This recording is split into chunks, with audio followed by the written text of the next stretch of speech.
When I asked for my son's wedding date, my daughter-in-law smirked and said, "Oh, we got married last night, invite only." 3 days later, she called and said, "We're moving in. Did you send the keys to our $5 million villa?" I calmly replied, "Oh, didn't I tell you about the condition, by the way?" You know that feeling when your entire world just shatters, not with a bang, but with a casual, venomous smirk? That's exactly how I felt at 71, standing in my own kitchen, gripping the cold marble counter like it was the only thing keeping me from collapsing, while my daughter-in-law, Monica, looked me dead in the eye and delivered a blow that cut deeper than any knife. "Oh, we got married last night," she purred, her lips curling into a triumphant sneer. "It was for VIPs only." For a second, I thought my aging ears had betrayed me.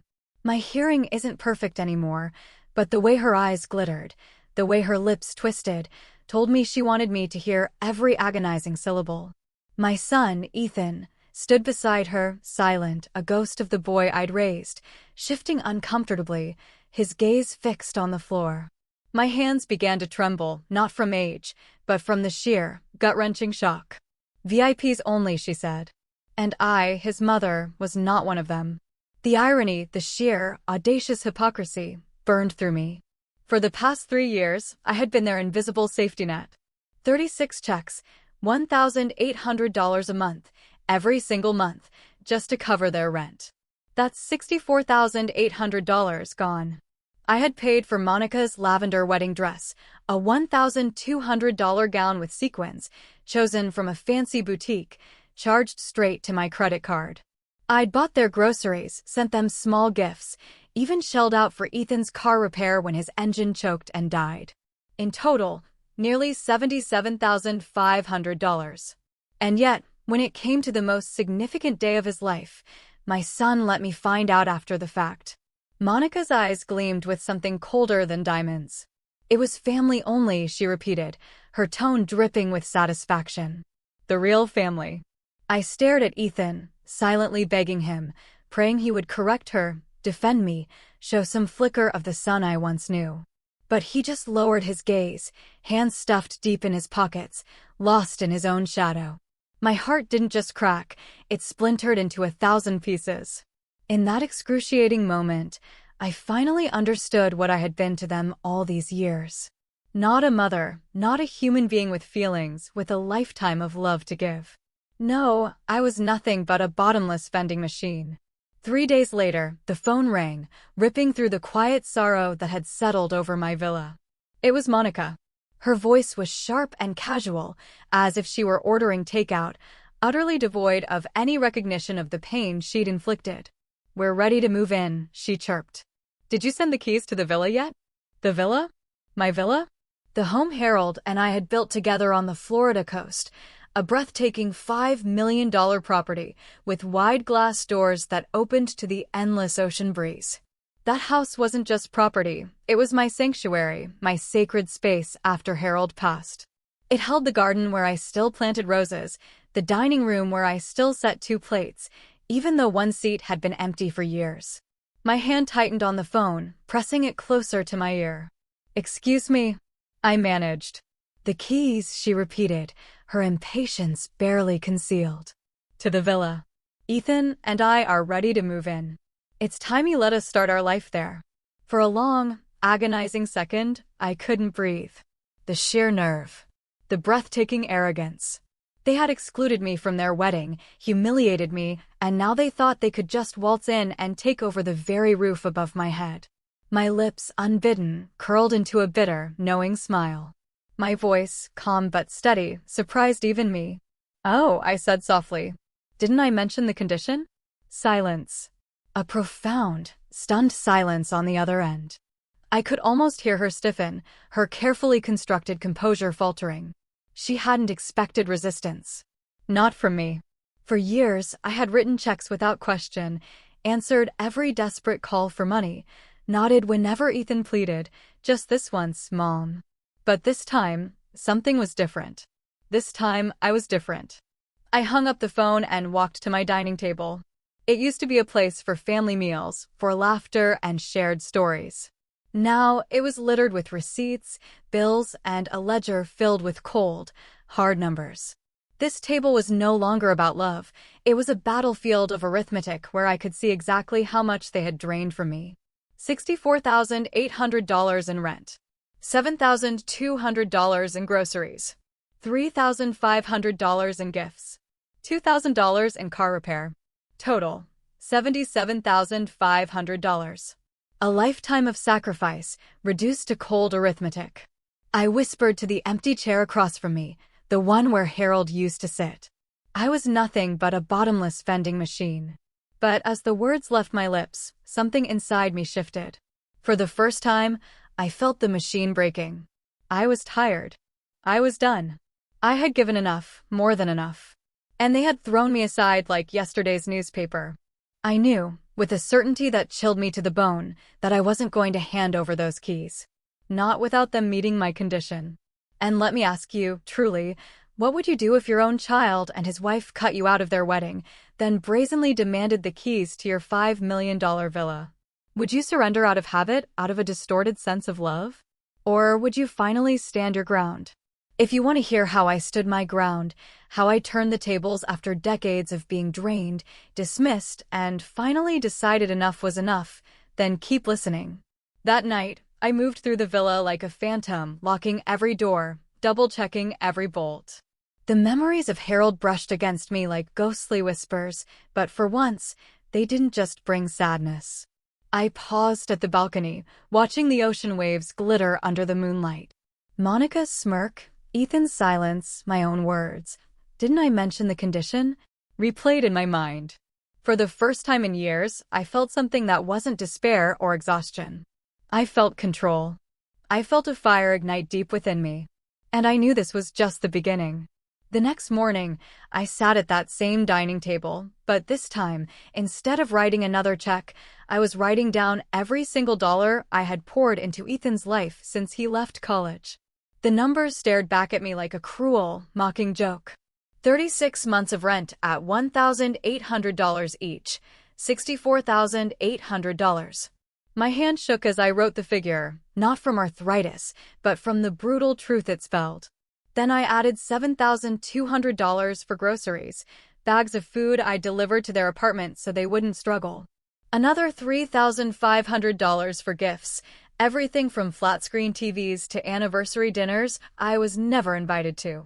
And $2,000 for Ethan's car repair when the transmission died. The final tally, $77,500. I leaned back, staring at the total as if it were a gravestone. That number represented my love turned into debt, my motherhood measured in receipts. My heart ached, but beneath the ache, an anger rose from somewhere deep, a place I had buried for far too long. Across the room, by the window, hung the lavender wedding dress I had bought for Monica. She'd left it here months ago after a fitting, too lazy to take it back. The sequins sparkled faintly in the morning light, mocking me. I had paid $1,200 for that dress, believing I was helping her step into a new chapter with dignity. Yet, she had walked into that chapter without me, declaring I was not family. On the floor beside the closet, a shoebox held a pair of silver heels I had bought for her, too, still unworn, still in their tissue paper. I had pictured her walking down the aisle in them. Instead, I was the one left standing alone in my kitchen, with nothing but numbers for company. I pressed my palm against my chest, whispering to myself, I was nothing but a bottomless vending machine. The phrase clung to me like a brand. I could almost hear Harold's voice, steady and calm, reminding me that love without respect is just charity. He had been gone for years, but his words still echoed in the walls of this villa. The bitterness tasted like metal in my mouth. All those years, I'd told myself it was temporary, that Ethan just needed time, a little push, some help to get on his feet. But he never stood up, he only leaned harder. And Monica, instead of lifting him, had sharpened his appetite. Then came the memory that sealed my decision. Just a week before their VIP-only wedding, Ethan had asked me if I would still give them the $5,000 I had promised for their big day. I had said yes, even though I suspected it would disappear into another credit card payment or a vacation I'd never be invited on. $5,000 on top of the $77,500 I had already given. That was supposed to be my wedding gift. Instead, they shut the door on me and handed the invitation to everyone else. The humiliation burned hotter than the betrayal. I wasn't just excluded, I was erased. And now they thought the keys to my $5 million villa were theirs for the taking. I stood up, pacing the dining room. My reflection in the glass cabinet looked older, yes, but also sharper. My jaw was tight, my eyes narrowed. For the first time in years, I saw not just a widow, not just a mother, but a woman who still had choices. I picked up the phone and dialed Ethan. He answered on the third ring. "Mom," he said, his voice cautious. "I want to be clear," I told him. "That villa is mine. It stays mine. If you and Monica think you'll move in without my permission, you're mistaken." There was a pause. Then his voice turned slick, practiced. "We just thought you'd want to help us, Mom. You always have. Isn't that what family does?" I closed my eyes. Family doesn't exclude their mother from a wedding and then demand the keys to her house. Silence, then a sigh. "You're making this harder than it has to be." "Harder?" I almost laughed. "I've already made it easy for you, Ethan. $77,500 easy. The machine is broken now. I'm not paying anymore." He hung up. The click echoed in my ear long after the line went dead. I set the phone down and drew a thick line under the total on my legal pad. $77,500. That was the cost of my silence, my patience, my years of letting them take without question. No more. As I sat there, the villa seemed to hum around me. The ocean breeze slipped through the curtains, cool and steady. It felt like the house itself was agreeing with me, whispering that it was time to stand up, to draw the line. I looked again at the wedding dress, the silver shoes, the receipts scattered across the table. They were relics of a woman who believed that giving would buy her love. That woman was gone. I whispered to the empty room, "If they want the keys, they'll have to meet my condition." And deep down, I knew what that condition would be. 3 days after that bitter phone call, I heard the crunch of tires on the gravel outside the villa. I peered through the blinds and saw Ethan's car pull up. Monica was in the passenger seat, sunglasses perched high on her nose, her lips already pursed in disapproval. They didn't knock. They strolled right up the walkway, as if the house already belonged to them. I opened the door before they could even ring the bell. "What are you doing here?" I asked, my voice flat. Ethan smiled weakly. "We thought we'd get a head start, Mom. You know, move some things." And Monica, without a word, stepped past him, brushing against my shoulder as she crossed the threshold. She looked around the foyer, her gaze skating across the chandeliers, the polished marble, the family portraits on the wall. "Spacious," she murmured. "Perfect for entertaining." I clenched my fists. "This is my home." She turned, her smirk curling like smoke. "Not for long. Keys, please." The word keys rang in my ears. I felt Harold's absence beside me, the memory of his steady hand that used to calm me. But I also felt his voice urging me not to cave. I straightened my spine. "Only VIPs get help, remember that?" I said, my tone cutting. Her smirk faltered for a fraction of a second before hardening again. Ethan stepped forward, his palms raised as if to placate me. "Mom, let's not do this." "Monica didn't mean, she meant every word," I snapped. "And now you both mean to walk into my villa like it's yours." "Not today." Monica folded her arms. "Ethan is your son. This house is his inheritance anyway. Why delay the inevitable?" "Inheritance comes after death," I replied coldly. "Last time I checked, I'm still alive." The silence that followed was thick enough to choke on. Ethan's eyes darted between us, his jaw tight, his voice barely above a whisper. "Mom, maybe if you just let us settle in, things wouldn't be so tense." I laughed, a bitter, sharp sound. "Settle in? After $77,500 I already gave you? After being cut from your so-called family wedding? No. If you want to set foot in this villa, you'll do it under one condition." Monica tilted her head, curious but mocking. "And what condition is that?" I met her gaze, unflinching. "You pay 6 months of your own rent up front, out of your own pockets." And you both sign a no-claim agreement stating you have no legal or financial rights to this property or any part of the Clark Living Trust. Do that, and only then will I hand over a key. The air in the room shifted. Monica's eyes flared, her face flushing with rage. Ethan's shoulders stiffened, his hands curling into fists at his sides. That's ridiculous. Monica snapped. You can't put conditions on your own family. I just did, I replied. Ethan's voice cracked. Mom, why are you being so cruel? Cruel? My laugh was hollow.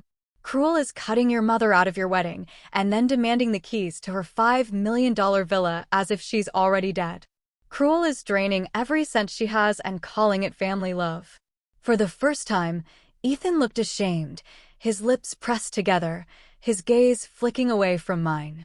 Monica, on the other hand, only doubled down. You'll regret this, she hissed. When you're old and alone, you'll wish you had been kinder. I stepped closer, my voice steady as stone. I'd rather be alone than be used. Remember that. They stood frozen for a moment, the silence thick with everything unsaid. Then Monica turned sharply, her heels clicking against the polished floor as she marched toward the door. Ethan lingered a second longer, his eyes glassy, his lips parted as though he might apologize, but no words came. He followed her out. I watched from the window as they climbed into the car. Monica slammed the door hard enough to rattle the frame. Ethan started the engine, his face pale, his hands gripping the wheel too tightly. They didn't look back as they drove off. I closed the door and leaned against it, my breath shaky but proud. For the first time in decades, I had not reached for my checkbook. I had not opened the door wide and let them walk all over me. I had drawn a line in the sand. I whispered into the empty hall, the machine is broken. And yet, even as I savored that small victory, I felt a shadow creeping in. Monica wasn't the type to accept defeat quietly. She would strike back, and I had to be ready when she did. I turned off the lights, locked the door, and stood in the quiet villa, wondering what storm was about to come through my life. The next morning, I dressed in a navy cardigan and pressed slacks, the kind Harold always said made me look put together. I needed strength, and sometimes strength comes from the way you button your collar. I drove to the bank where I had been a customer for over 30 years. The air inside was cool, the scent of paper and polished wood lingering. I walked straight to the office of Mr. Lutz, the branch manager. He was in his 50s, tall with a calm demeanor and eyes that carried both intelligence and kindness. He had known Harold and me when we first opened a joint account decades ago. Vivian, he said warmly as I stepped in. What brings you here today? I sat down, smoothing the hem of my cardigan. I need to make changes, serious changes. I want to cancel every automatic transfer I've set up for my son, Ethan, and his wife. His brows lifted, but he didn't interrupt. He folded his hands on the desk and listened. For 3 years, I've been paying their rent directly. I've covered groceries, emergencies, even luxuries. In total, it's been $77,500. And yesterday, they came into my home, acting like it already belonged to them. They demanded the keys to my villa as if I was just a placeholder waiting to die. His eyes darkened with concern. Vivian, that sounds like elder financial abuse. You know I have to say it plainly. I swallowed hard, but I nodded. I know. That's why I'm here. The machine is broken, Mr. Lutz. I'm not handing out another dollar. He leaned back, pressing his lips together. I'll help you cut every automatic payment. But you should know, when children get used to this kind of support, they rarely let go quietly. I gave a bitter smile. I don't expect quiet. I expect a fight, but I need to take the first step. Together, we reviewed the accounts. He showed me the records, 36 payments of $1,800 each. Pages of transactions highlighted in neat rows, all bleeding money into Ethan's life. My stomach twisted as I looked at that table of numbers. With each signature I scrolled on the cancellation forms, I felt my spine straighten. By the time I signed the last one, my hand was shaking from both exhaustion and relief. Mr. Lutz looked at me with a respect I hadn't felt from my own son in years. Vivian, he said softly. This is the first time in all these years you've come here for yourself. Not for Ethan, not for Monica. Just you. Tears pricked my eyes. It feels like I'm finally awake. When I left the bank, the Florida sun was blazing, the air thick with salt from the nearby coast.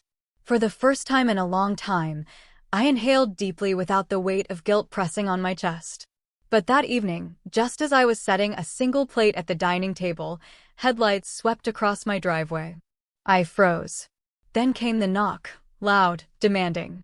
I opened the door to find Ethan standing with a man in a crisp suit. Monica lingered behind them, her arms crossed, her smile razor-sharp. "Mom," Ethan began, his tone falsely gentle. "This is Mr. Carroll. He's here to help straighten things out." Mr. Carroll extended a manicured hand. "Mrs. Clark, I represent your son and daughter-in-law.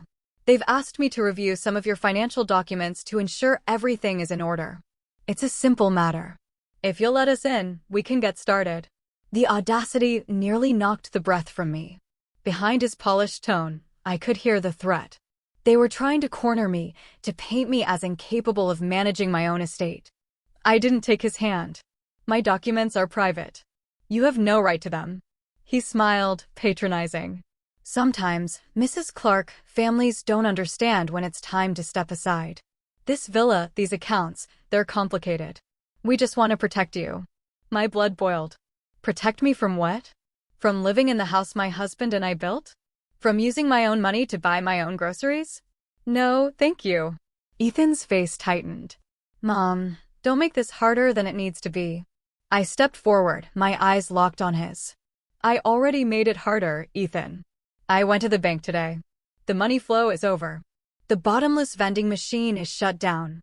For the first time, Ethan's mask cracked, his jaw clenched, his nostrils flared. Monica's eyes narrowed to slits, her fury barely contained. "You'll regret this," she hissed. "Maybe," I said. "But I'd regret it more if I handed you my life on a silver platter." They stood there a moment longer, seething, before Mr. Carroll cleared his throat. "We'll be in touch, Mrs. Clark." They turned and walked away, their silhouettes fading into the night. I closed the door, bolted it, and leaned my forehead against the wood. My heart raced, but my resolve burned brighter than ever. They had made their move, and I had made mine. The villa was quiet that night. Too quiet. I sat alone in the living room, the soft hum of the refrigerator in the kitchen the only sound keeping me company. My hands rested on my lap, the veins visible, the skin lined with years of sacrifice. For decades, I had convinced myself that being a good mother meant giving until there was nothing left. But now, for the first time, I was forced to ask, had I given Ethan too much? I closed my eyes and saw him as a boy again, standing in the backyard with a scraped knee. "It hurts, Mama," he had cried, his little hands clutching at me. I had kissed the bruise, wiped away his tears, and promised him I would always be there. Somewhere along the way, that promise had twisted into something else. Always being there had become always paying. Every scraped knee turned into every unpaid bill. Every tear turned into another check. I walked to the hallway where family photos lined the wall. Ethan at 6, holding a fishing pole with Harold beaming beside him. Ethan at 16, grinning in his football uniform. Then Ethan at 21, graduating from college, the tassel on his cap swinging as he shook Harold's hand. That young man had so much promise. What happened? Was it me? Did I make it too easy for him to never stand on his own? The questions weighed heavy, pressing against my chest. I poured myself a glass of water and carried it to the dining table, now permanently covered in receipts and canceled transfers. This table used to hold laughter, Harold's jokes, Ethan's teenage complaints, and my Sunday pot roast. Now it was just numbers. A table of numbers. I traced a finger over the receipts, whispering to the empty air, "This is what my love has become." The ache of loss throbbed inside me, not just for Harold, but for Ethan too. The boy I raised had been replaced by a man who saw me as nothing more than an ATM, and Monica, with her smirks and sharpened words, had only fueled the transformation. I needed air. I slipped on my cardigan and stepped outside. The night was warm, the Florida breeze carrying the scent of salt and jasmine from my garden. I walked slowly along the path Harold had once paved with his own hands, the stones uneven but sturdy. As I reached the gate, I paused and looked up at the stars. My voice trembled as I spoke to the night. Harold, I don't know if you can hear me, but I'm lost. They want to take everything we built. They want to call me useless, incompetent. I'm scared, but I'm angry too. I can't keep being the machine. I need to find another way. Tears blurred my vision, but I wiped them away. The walk cleared my mind. By the time I returned inside, something inside me had hardened. I opened a door in the hallway and pulled out a set of new locks I had bought months ago but never installed. That night, with trembling but determined hands, I replaced every lock on every door. I called a security company and scheduled cameras to be installed by the end of the week. For years, I had left my doors wide open, both literally and figuratively, to Ethan and Monica. But no more. My home would be my sanctuary again, not their stepping stone. As I screwed the last lock into place, I whispered to myself, I may be 71, but I am not powerless. The next morning, the sun spilled across the living room, warm and golden. I brewed coffee and carried the mug to the balcony. The ocean stretched out before me, endless and free. For the first time in months, maybe years, I let myself imagine a life not chained to Ethan's demands. A life where my mornings belonged only to me. Still, a part of me ached. He was my son, and no matter what, a piece of me still longed for him to look at me with the love I once saw in those childhood eyes. But longing was not enough reason to keep bleeding myself dry. As I sipped my coffee, I whispered to Harold again, they think I'm weak. They think they can scare me. But I'm stronger than they know. And in that moment, I felt it clearly. I was no longer just surviving their demands. I was preparing. The following week, I joined the garden club at the community center down the road. I hadn't gone in years, not since Harold passed, but something in me craved company beyond the four walls of the villa. I needed air, voices, and proof that my world was bigger than Ethan and Monica. The clubhouse smelled of fresh soil and coffee. Pots of camellias lined the windowsills, and women chatted softly as they arranged cuttings and swapped seeds. I stood hesitantly near the door, clutching my handbag. I almost turned back, afraid I would feel like an outsider. But then a woman with silver-streaked hair and sharp, kind eyes approached me. You must be new, she said warmly. I smiled faintly. Not new, just returning. Her hand was gentle when she extended it. Eleanor Harris. I've lived in this neighborhood for 30 years. Vivian Clark, I replied. I live down by the coast. Recognition flickered in her eyes. Ah, the villa with the rose garden. I've admired it for years. Harold was always out front trimming hedges. At his name, my throat tightened, but I nodded. Yes, he was proud of that garden. She tilted her head, studying me. You seem like you're carrying something heavy. I almost laughed. Carrying something heavy? Try carrying a son who drained $77,500 and still looks at you like you've done nothing. But instead of laughter, words spilled out. Maybe it was the safe tone of her voice. Or maybe it was because I was tired of holding it all inside. They shut me out, I confessed. My son and his wife, they got married without telling me. Said it was family only, and now they want the keys to my villa. Eleanor's eyes sharpened, but not with judgment. Only understanding. She pulled out a chair and gestured for me to sit. You're not alone. My daughter once tried the same thing. When I cut her off, she called me heartless. But 6 months later, she learned to stand on her own. It hurt, but it saved us both. Her words settled over me like sunlight. 6 months? I asked. She nodded. 6 months of saying no.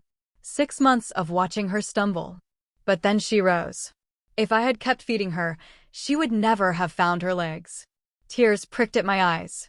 Ethan doesn't even see me as his mother anymore. Just a bank account. Eleanor reached across the table, her fingers curling over mine. Then closed the bank. He'll hate you for it, at least for a while. But hate is better than dependence. Dependence will kill both of you. The room around us faded. The chatter, the clinking of pots, the smell of soil, all blurred as her words burned into me. I wasn't crazy. I wasn't cruel. Other mothers had stood where I stood, and they had survived. For the first time in weeks, my shoulders loosened. I took a deep breath, inhaling the earthy scent of camellias. I thought I was alone, I whispered. Eleanor shook her head. You're not. Look around. Every woman here has a story of giving too much. The garden club isn't just about plants. It's about planting boundaries. The phrase made me smile. Planting boundaries. I had never thought of it that way, but it made sense. Like roses, boundaries had thorns for a reason. After the meeting ended, Eleanor walked with me to the parking lot. The late afternoon sun painted the sky pink, and the air was filled with the hum of cicadas. She touched my arm.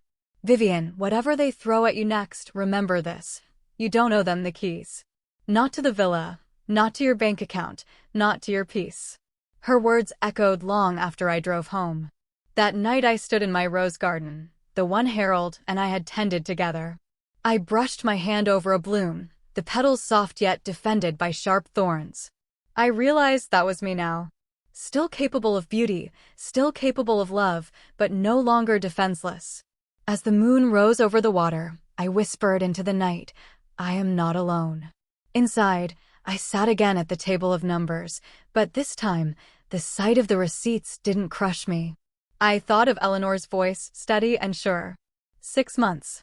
That was the seed she had planted in me. If she could survive cutting her daughter off, then maybe I could survive cutting Ethan loose. Maybe survival wasn't even the right word. Maybe I could grow. The villa no longer felt like a fortress of fear. For the first time, it felt like home again. 2 days after meeting Eleanor, I sat at my kitchen table with a phone in my hand, staring at a number written neatly on a slip of paper she had given me. Call him, she'd said. He knows how to protect people like us. I hesitated, the old part of me whispering that I shouldn't stir the pot, that maybe Ethan and Monica would calm down if I just stayed quiet. But then I remembered Monica's voice demanding the keys. Ethan's silence. And my own words, the machine is broken. I dialed. The line rang twice before a calm, measured voice answered, This is Donovan Weber. I introduced myself quickly, my words tumbling out. My name is Vivian Clark. I think my son and his wife are trying to take control of my villa. They've drained me for years, and now they want the keys to my $5 million home. They're bringing lawyers into my house demanding documents. I don't know what to do. There was silence on the other end, but it wasn't the cold silence of judgment. It was the steady silence of someone listening carefully. Finally, he said, Mrs. Clark, what you're describing is elder financial abuse. It's more common than you'd think, and it's against the law. If you're ready, I can help you fight back. My throat tightened. Fight back. I don't know if I have the strength. You have more strength than you realize, he replied firmly. What you need is a strategy. You've been too generous, and now they believe generosity equals weakness. It doesn't. We'll prove that. That night, Mr. Weber came to the villa. He was in his late 40s, with graying hair at his temples and eyes that carried both intelligence and compassion. He sat across from me at the table of numbers, scanning the receipts and bank statements I had laid out. $77, $500, he murmured, tapping his pen against the total I had underlined. Rent, groceries, gifts, car repairs. This isn't support anymore. This is exploitation. Hearing someone else name it out loud sent a chill through me. So, what do we do? He leaned back, folding his hands. First, we document everything. Every check, every bill, every transfer. Then, we make sure you have no more automatic payments tied to them. You've already stopped that, which was smart. Next, we protect your villa. Change the locks, install security cameras. You'll want a written record that this property is solely yours and that any attempt to claim otherwise is invalid. I nodded. I've already changed the locks. The cameras are being installed tomorrow. He gave a small smile. Good. You're ahead of me. Finally, we prepare for escalation. From what you've told me, they've already brought a lawyer. That means they're planning something bigger. Possibly a guardianship petition, claiming you're not competent to manage your own affairs. The words hit me like a blow. Incompetent? They dare say that? They will, he said simply. It's the oldest trick in the book. But don't worry, we'll counter it. I'll have you evaluated by Dr. Moore, one of the most respected psychiatrists in the state. His report will make their accusations crumble. For the first time in weeks, I felt a spark of hope. A man who knew the system was on my side, a shield between me and the storm. As he gathered the papers into a neat folder, he looked me in the eye. "Vivian, you've been surviving on defense for too long. It's time you went on offense. If they want the keys, we'll make them face the condition you set, and we'll show the court you're stronger and sharper than they ever imagined." That night, after he left, I walked through the villa, each step echoing with new confidence.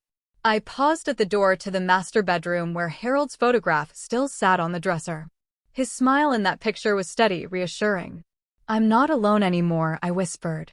"I have someone fighting with me now." The next morning, the security team arrived to install cameras. I watched as they placed them above the doors, the gates, even the garage. When they finished, I stood in the driveway and looked at the villa. For years, it had felt like a burden, something Monica and Ethan would eventually strip from me. Now, with new locks and cameras, it looked like a fortress again. That evening, Eleanor stopped by with a basket of lemons from her yard. She spotted the new cameras and smiled knowingly. "I see Mr. Weber has been here." I nodded, clutching the basket to my chest. "He says they'll try to call me incompetent." Her eyes softened. "Then let them try. You'll prove them wrong, and when you do, you'll never doubt yourself again." As I stood there with her, the smell of lemons fresh and sharp in the air, I realized she was right. They would try, they would strike harder, but this time, I wasn't facing them as a machine to be drained. I was facing them as a woman with boundaries, allies, and fire. That night, I sat on the balcony with the ocean breeze on my face and whispered to the waves, "If they want a war, they've got one." The storm came faster than even Mr. Weber predicted.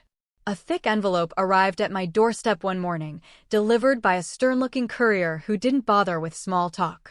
Inside was a letter from a law firm I'd never heard of, signed neatly at the bottom by Mr. Carroll.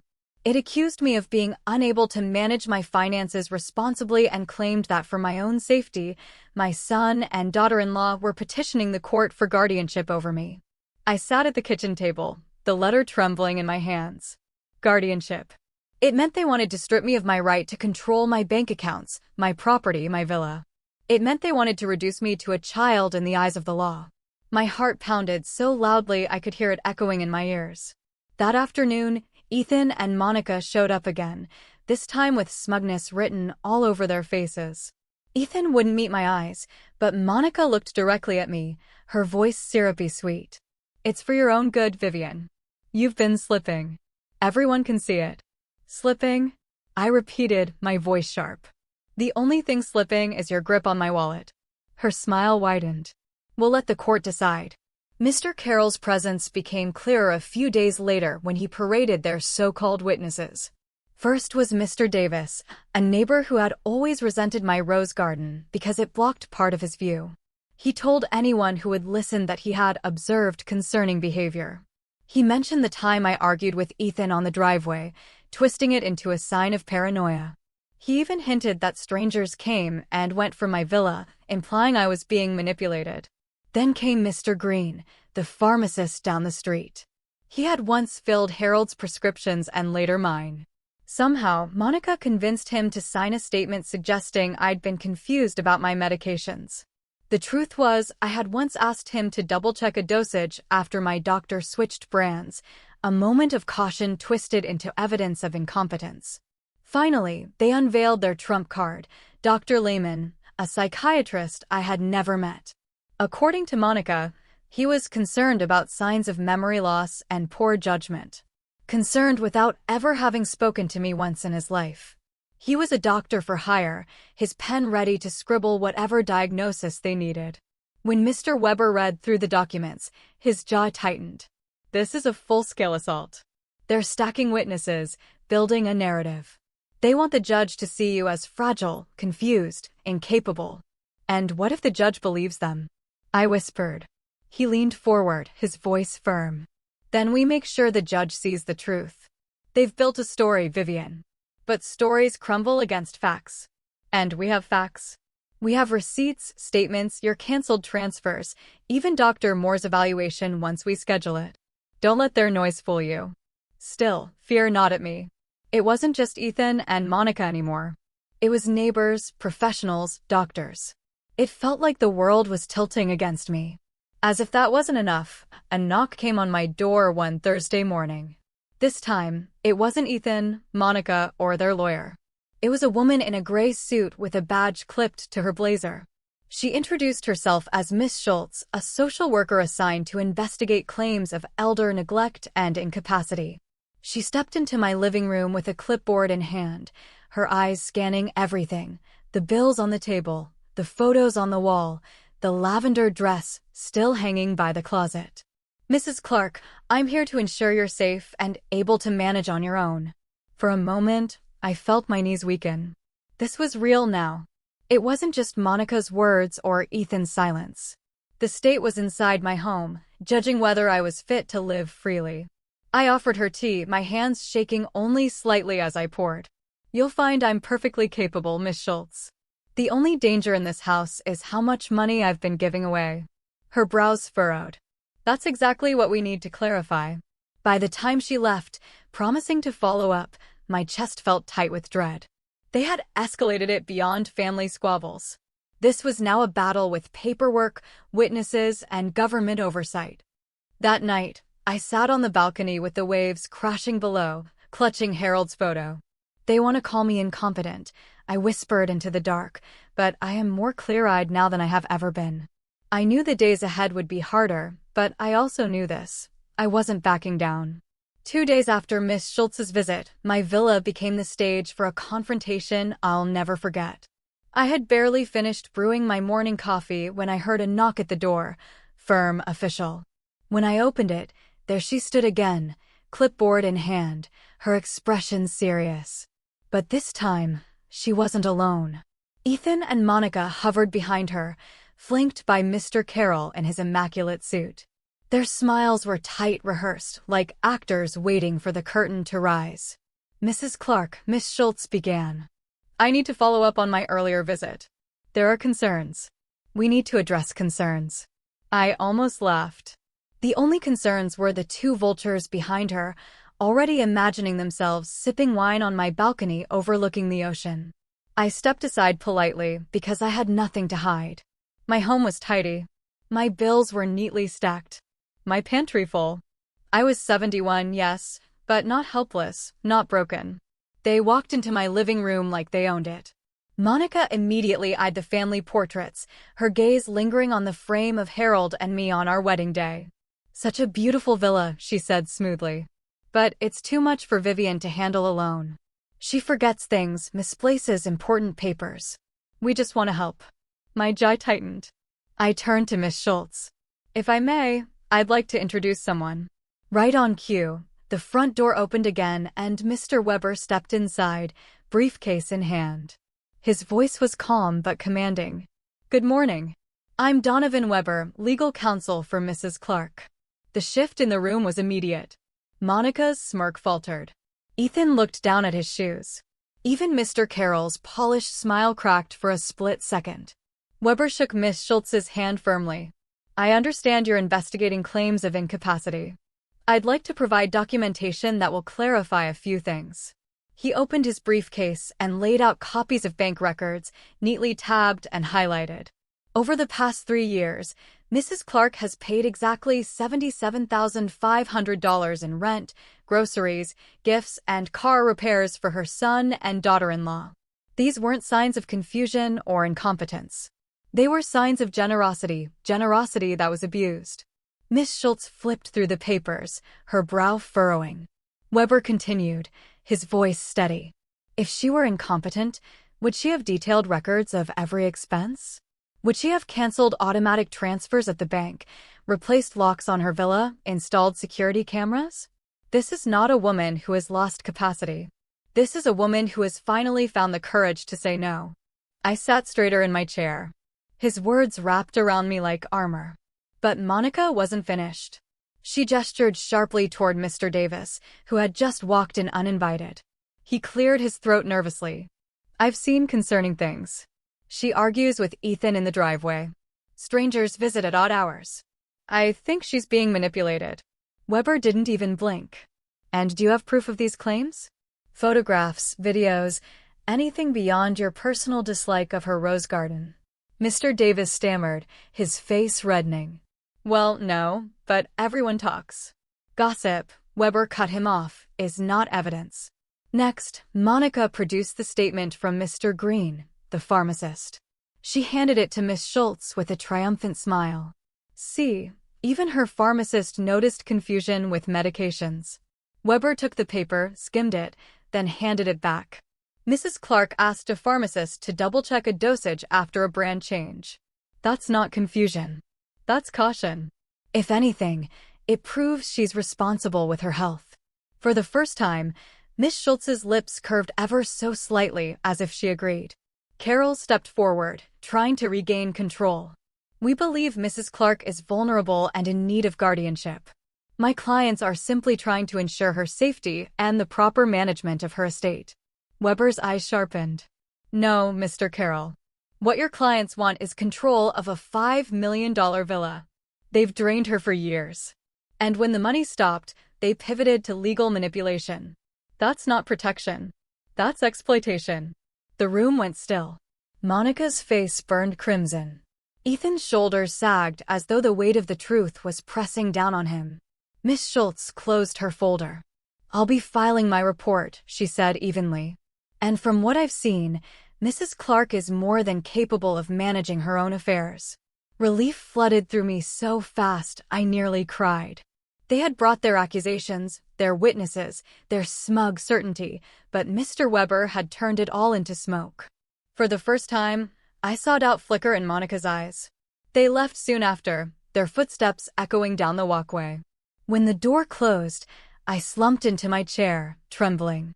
Weber placed a steady hand on my shoulder. They'll take this to court, Vivian. Be ready, but remember, you're not fighting alone anymore. I nodded, my voice barely above a whisper. Let them bring the court. I'll be ready. That night, when the villa finally fell silent, I crumbled. The weight of it all pressed down until I could barely breathe. I sat on the edge of my bed, staring at the framed photo of Ethan as a child, his little hands covered in sand from the beach, his smile wide and innocent. Where had that boy gone? How could he have grown into a man who would drag me into court, who would stand by while his wife accused me of being unfit to live my own life? Tears spilled down my cheeks, soaking the neckline of my nightgown. I had fought them at the bank, at the villa, even in front of the social worker. But alone in the dark, I felt small, old, forgotten. The villa, with its wide windows and polished marble floors, felt like a cavern now, echoing with emptiness. I pressed my face into my hands and sobbed until my body shook. All the strength I had shown in daylight seemed to slip through my fingers at night. The truth cut deep. My own son saw me as a burden, not a blessing. He saw me as a mother who once carried him on her hip. The phone rang sometime after midnight. I almost didn't answer, afraid it was another demand. But when I picked it up, it was Eleanor. I couldn't sleep, she admitted. I kept thinking about you. My voice cracked. They're going to take me to court, Eleanor. My own son. How do you survive that kind of betrayal? Her voice was soft but steady. You cry. You scream. And then you stand back up, because the one thing they want most is your surrender. Don't give it to them. I clutched the receiver to my chest after she hung up. Her words were a faint light in the darkness, but the ache inside me didn't fade. The next morning, members of the garden club came by with flowers and casseroles, little acts of kindness that made me cry all over again. They sat in my kitchen sipping coffee, their chatter filling the house with warmth. You're not alone, one of them said firmly. We'll stand with you if they take this to court. Their loyalty soothed me, but the hollow space inside remained. After they left, I drove to the cemetery, the one where Harold had been laid to rest. When I reached his headstone, I sank to my knees, the damp earth seeping into my skirt. Oh, Harold, I whispered, my fingers tracing his name etched into the granite. They want to say I'm incompetent. They want to declare me unfit so they can take our villa. The home you built with your hands. The home where we raised Ethan. Can you believe it? Our own son. The sobs came again, raw and ragged. I don't know if I can do this without you. You were always the strong one. I was the one who kept peace, who gave and gave. And now they're using that against me. The cemetery was quiet except for the sound of the breeze moving through the trees.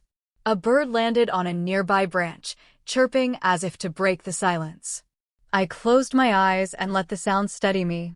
I wanted to believe love was enough, I whispered, but love turned me into a bottomless vending machine. And now, when I finally stop, they call me cruel. Maybe I was wrong to hope Ethan would ever see me as more than money.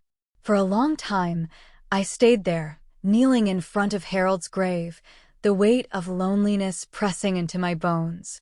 But somewhere inside the grief, a spark began to flicker. Because even through the despair, I knew this wasn't the end. I pressed my palm flat against the stone. They want me to believe I'm powerless. But Harold, I hear you. You'd never let me give in. You tell me to stand. To fight. By the time I left the cemetery, my cheeks were still damp, but my spine was straighter. The fight wasn't finished yet. The cemetery was nearly empty when I returned the next evening. The sky was painted in streaks of orange and violet, the kind of twilight Harold had always loved. I carried a single white rose in my hand, its petals trembling in the breeze. When I reached his grave, I knelt down slowly, the damp grass pressing against my knees. For a long moment, I just stared at his name etched into the stone, Harold Clark, beloved husband and father. The words carved into granite felt heavier now. Beloved father. Would Ethan even remember what that meant? I placed the rose at the base of the stone and let the silence fill me. My chest ached with grief, but grief was no longer the only thing inside me. Anger had begun to burn there, too, steady and sharp. Harold, I whispered, I've tried everything. I gave Ethan everything. I thought if I just kept giving, he'd love me. That he'd remember I was his mother. But all he remembers is the sound of money leaving my hands. They call me incompetent. They want the keys to our $5 million villa. They think they can erase me with a signature. My voice broke, but I didn't stop. Do you know what hurts the most? Not Monica's cruelty. Not Carol's lies. It's Ethan's silence. He doesn't fight for me. He doesn't defend me. He stands there and lets them carve me up like a corpse they're eager to bury. I pressed my palm against the cold granite, the chill seeping into my skin. But I won't let them. Not anymore. The machine is broken. Do you hear me, Harold? The machine is broken, and I am free. The words spilled out louder than I intended, carried off by the wind. My tears dried on my cheeks, leaving only salt and resolve. For the first time, I wasn't just mourning what I had lost. I was promising what I would fight for. I swear to you, I said firmly, my voice steady now, I will not let them take our home. I will not let them reduce me to a number on a form. I will stand in that courtroom, and I will remind everyone who I am. I am Vivian Clark. I am not a bank account. I am not a burden. I am a woman who built her life with her own hands. And I am not finished yet. The breeze picked up, lifting my hair from my shoulders. I closed my eyes and imagined Harold standing behind me, his steady hand on my shoulder, his voice calm and reassuring. In that moment, I didn't feel entirely alone. When I rose to my feet, the twilight had deepened into dusk. I wiped the dirt from my knees and looked down at the rose resting against the headstone. This isn't goodbye, Harold. It's a promise. And when I win, I'll come back here and tell you myself. On the drive home, the road seemed clearer. The villa less like a prison and more like a fortress. I pulled into the driveway just as the first stars began to appear in the sky. Inside, I found Mr. Weber waiting with a folder tucked under his arm. His expression softened when he saw me. "You've been to the cemetery," he said quietly. I nodded. I made a vow. I'll fight them until the end. He placed the folder on the table. Then you'll need this. Dr. Moore has agreed to evaluate you. He's thorough, respected, and not afraid to contradict people like Dr. Lehman. His report could decide everything. I ran my hand over the folder, feeling its weight. Then let's do it. I want them to see I'm stronger than they ever believed. Weber smiled faintly. That's the spirit I was hoping to see. That night, as I double-checked the locks on the villa and glanced at the red lights of the new security cameras, I felt a new kind of calm. The fear hadn't disappeared, but it had hardened into something sharper, determination. I climbed into bed, Harold's photo still on the nightstand. Before I turned off the lamp, I whispered into the quiet room, "Tomorrow, the fight begins in earnest, and I am ready." 2 mornings later, I sat in Dr. Moore's office, a modest room filled with shelves of medical books and framed certificates. The walls were painted a calming blue, but nothing about my mood was calm. My palms were damp as I clutched my handbag, waiting for him to finish jotting notes on his clipboard. "Mrs. Clark," he said finally, his tone steady. "We'll go through a series of tests today. Nothing invasive, nothing to fear. I just need to see how well you think, reason, and recall information. This evaluation will speak louder than any accusation." I nodded, forcing a small smile. "Let's begin." For nearly 2 hours, he asked me to remember sequences of words, solve simple problems, recount details from a story. He asked about my daily routines, my finances, even about Harold. I answered each question with clarity. My mind felt sharp, sharper than it had in years, because I knew what was at stake. When he finished, he set down his pen and looked me directly in the eye. "Mrs. Clark, your results are not just good, they're excellent. You scored above average for your age group in memory, comprehension, and reasoning. There is no sign whatsoever of diminished capacity." Relief hit me so hard my chest loosened. For weeks, I had carried the fear that maybe they were right, that maybe I was slipping. But here, it was written in ink by a professional. I was sound. I was strong. Dr. Moore added, "I'll prepare a full report. Mr. Weber will have it in his hands by tomorrow." That night, when I returned to the villa, Weber was already waiting. He took the report from me like it was a weapon he had been aching to wield. "This," he said firmly, "is our shield, and tomorrow we begin gathering the swords." The swords came in the form of witnesses. The Garden Club members signed affidavits, each one describing me as clear-headed, organized, and active in the community. Eleanor stood beside me, unwavering, her words crisp. "Vivian has more energy and clarity than women 10 years younger. If anyone doubts her, let them spend one afternoon at the Garden Club." Then came the turn I never expected. Mr. Green, the pharmacist who had once signed Monica's version of events, showed up at my door with a flushed face and a folded letter in his hand. "I need to set the record straight," he said, his voice shaky. "I never meant for my words to be twisted. You weren't confused, Mrs. Clark. You were cautious, and you were right to double-check that prescription. Monica pressured me into signing a statement, but I can't live with that lie. This letter retracts my earlier words." I took the letter with trembling hands. "Thank you, Mr. Green. You don't know how much this means." He shook his head. "I do. People like her ruin reputations. I won't let mine be one of them." When Weber read the retraction, he nodded with satisfaction. Another pillar gone from their case. Davis's gossip. Lehman's a hired pen. And now Green has turned back to the truth. Their tower is crumbling. But Weber had one more surprise. He opened his briefcase and pulled out a crisp document, its header reading, "No Claim Agreement." My breath caught in my throat. "This," he explained, "is the exact agreement you mentioned when you confronted them. The one stating they could only enter your villa if they paid 6 months of rent on their own and signed away any claim to your trust. You wrote it weeks ago, didn't you?" I nodded slowly. "I drafted it after their first demand. I never thought I'd need it, but yes, it's real." He slid it across the table. "Then this is gold. It proves you weren't confused. You weren't senile. You were setting terms, boundaries. This paper shows foresight, planning, and strength. It ties back to the very words you said to Monica. Didn't I mention the condition?" The phrase echoed in my mind, as sharp as the day I said it. The condition. That was the hook, the proof, the line they couldn't erase. For the first time since the nightmare began, I felt the ground beneath me solidify. I wasn't stumbling anymore. I had my allies. I had my evidence. I had my voice. That evening, I stood in the rose garden, the air heavy with the scent of blooms. The security cameras blinked faintly from the eaves of the villa. Silent sentinels watching over me. I closed my eyes and whispered, "I'm ready, Harold. I'm ready to face them all." Because now it wasn't just me against Monica's smirk and Ethan's silence.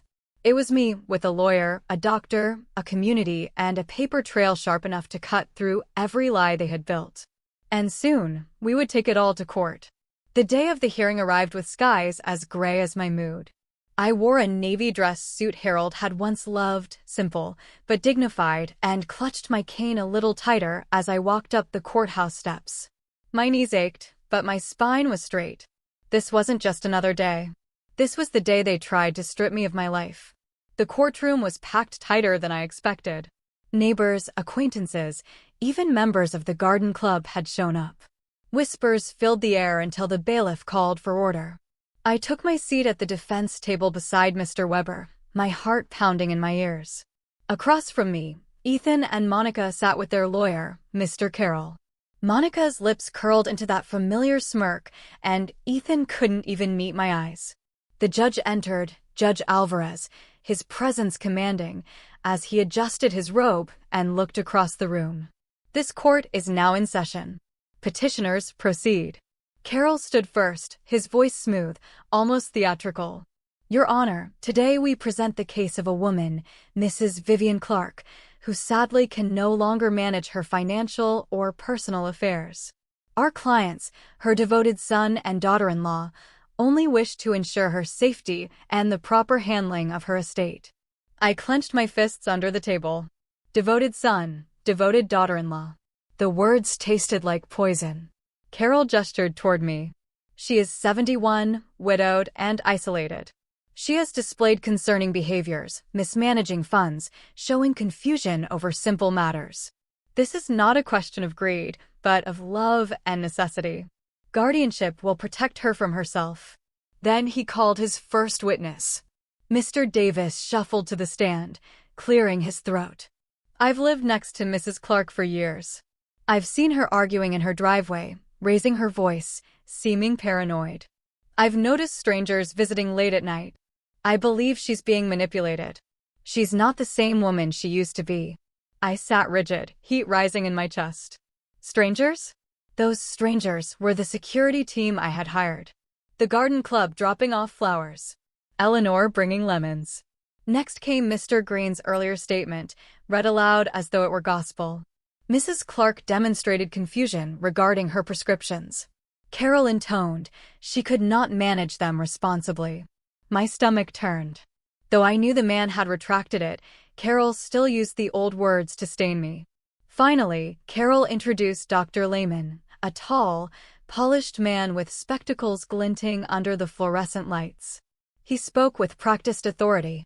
Based on observations provided to me and reports I reviewed, Mrs. Clark demonstrates early signs of diminished capacity. Her judgment is impaired. Her memory questionable. Guardianship would provide stability. Monica dabbed at her eyes with a tissue, the picture of a concerned daughter-in-law.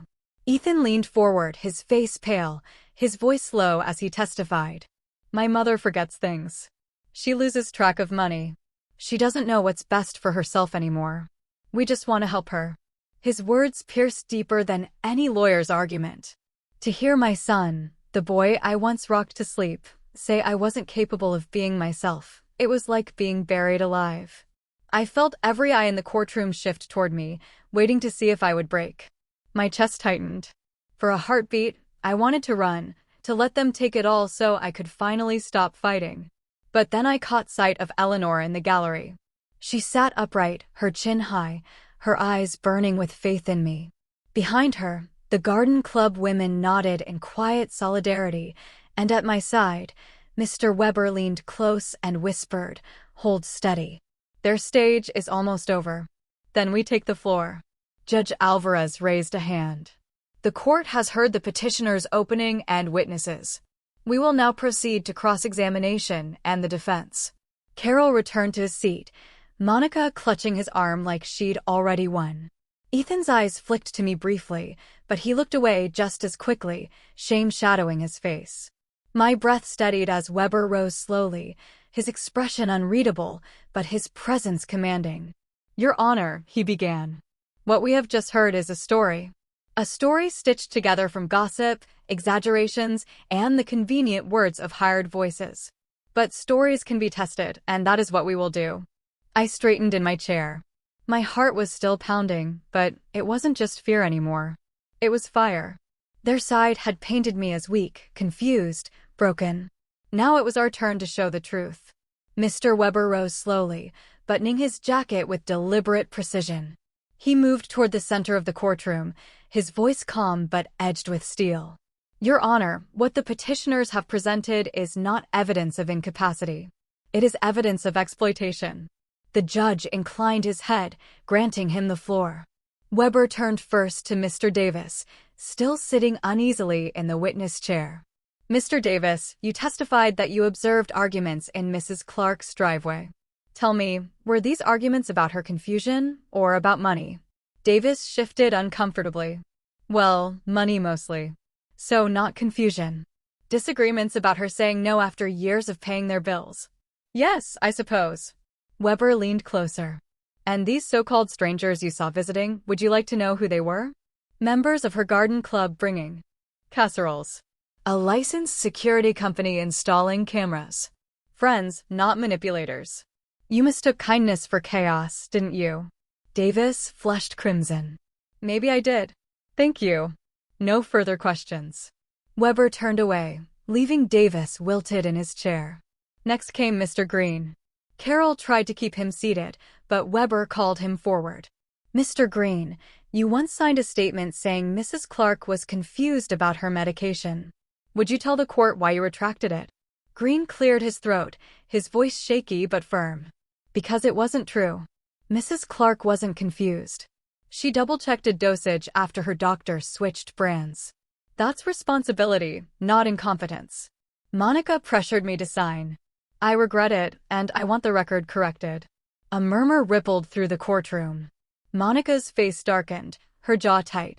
Weber turned toward the judge, so the pharmacist himself admits the claim was false.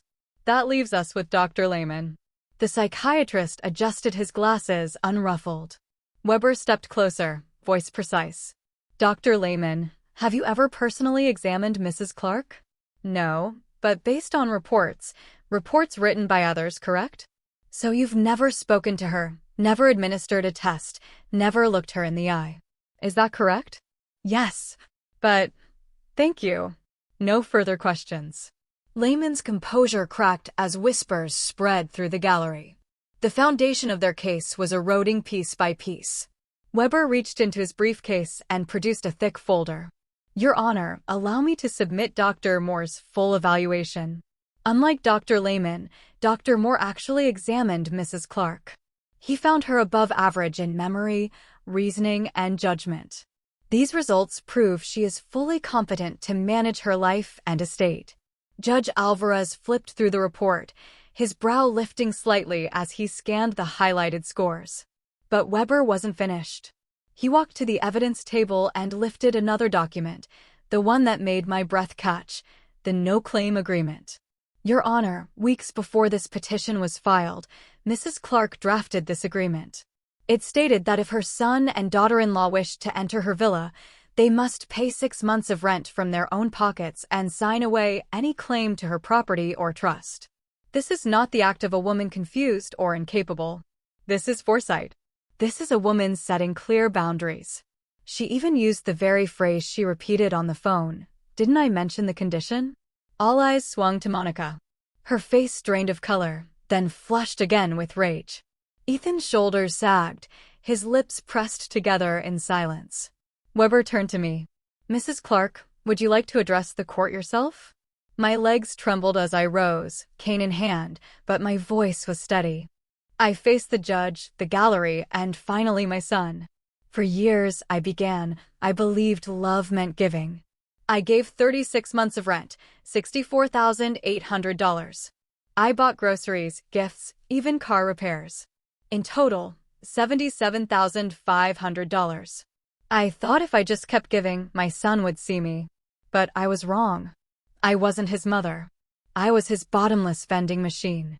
The phrase echoed through the room. Even Monica flinched. I continued, my voice louder now. When they cut me out of their wedding and called it family only, I stayed silent. But when they demanded the keys to my $5 million villa, I finally said no. Not without meeting the condition. Not without respect. And because I said no, they dragged me here to be declared incompetent. But look at me. I am not broken. I am not weak.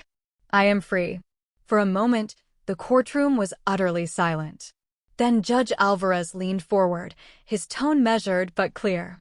The evidence presented by the petitioners is insufficient, unreliable, and in some cases, outright retracted. The defense has provided credible documentation, professional evaluations, and testimony that proves Mrs. Clark is fully capable of managing her life and estate.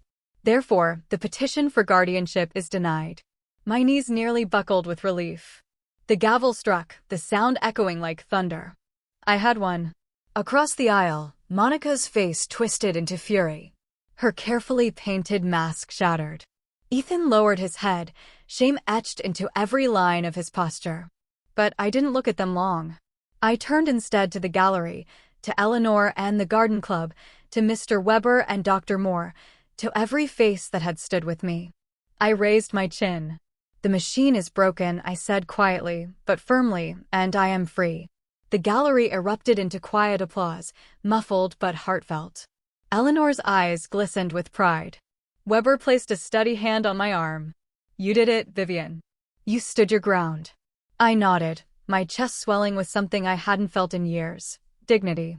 I had walked into that courtroom accused of being powerless. I walked out as proof that no one, no child, no spouse, no lawyer had the right to erase me. The day after the hearing, I woke up to the sound of waves brushing against the shore. For the first time in months, the sound didn't feel like background noise to my worry. It felt like freedom. Sunlight streamed through the villa windows, warm and golden, painting the walls in hope instead of dread. I walked slowly through each room, touching the polished banister, the framed photos, the curtains Harold had chosen years ago. This villa had been a battlefield, but it didn't have to remain one. It was time to let it become something else. My sanctuary had been turned into a target. Now I would choose what it became next. By the end of that week, I signed papers with a real estate agent. The villa sold for $5 million, just as I had always known it was worth. People gasped when they heard I was letting it go. But I felt lighter the moment I handed over the keys. They had wanted those keys so desperately, and now they meant nothing to me. I moved into a smaller condominium overlooking the sea. A place built for peace rather than grandeur. The view was just as breathtaking, but the space felt mine in a way the villa hadn't for years.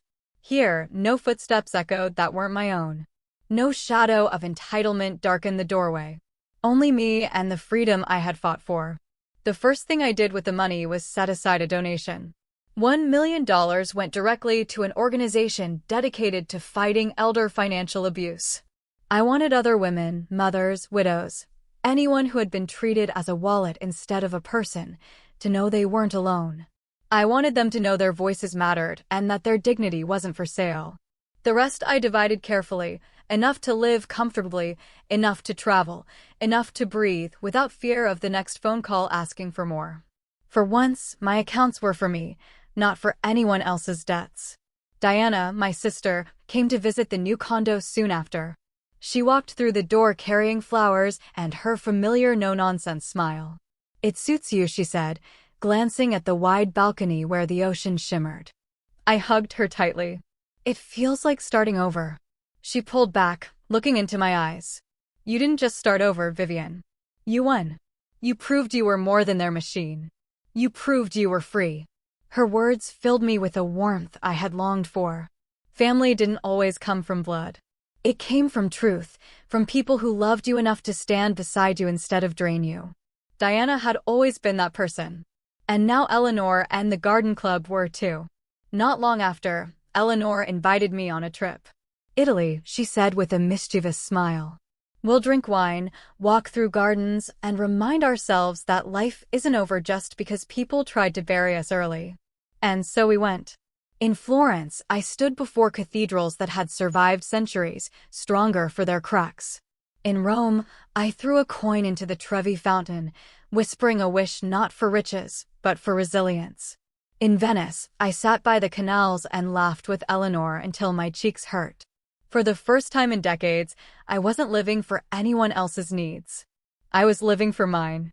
One evening, back at the condo, I sat on the balcony with a glass of wine.